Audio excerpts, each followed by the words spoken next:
C'est un album de famille un peu particulier. À 6 ans, Darren regarde des photos de sa mère prises dans une prison indonésienne.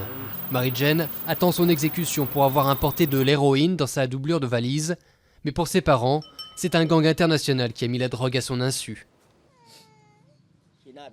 Ils ont dit qu'ils étaient un cartel de la drogue. Ils ont menacé de nous tuer les uns après les autres si nous allions voir la presse.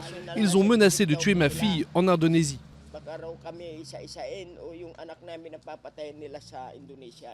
Comme elle, ils sont des millions à fuir la pauvreté du pays dans l'espoir d'un travail à l'étranger.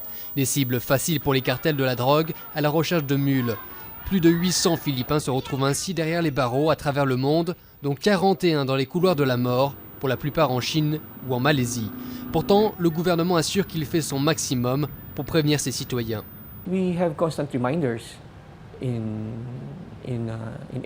Nous avons des rappels en permanence dans les aéroports à propos du trafic de drogue. Donc je dirais que le gouvernement philippin a été actif pour avertir les gens des dangers du trafic de drogue.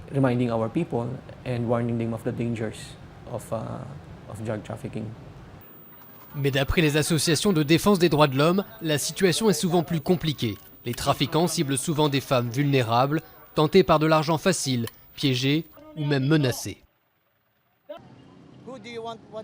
Qui voulez-vous tuer d'abord? Votre mère, votre sœur ou votre femme? Et ensuite ils sont supposés avaler l'héroïne dans un préservatif. Ils sont forcés de le faire parce qu'ils veulent sauver leur famille aux Philippines. Ce sont déjà des victimes. L'exécution de Mary-Jane semble imminente. Alors, malgré les menaces, ses parents s'affichent devant les médias et participent à des manifestations à Manille. Un appel a été rejeté en Indonésie, faisant fondre les chances pour ces garçons de revoir leur mère en vie.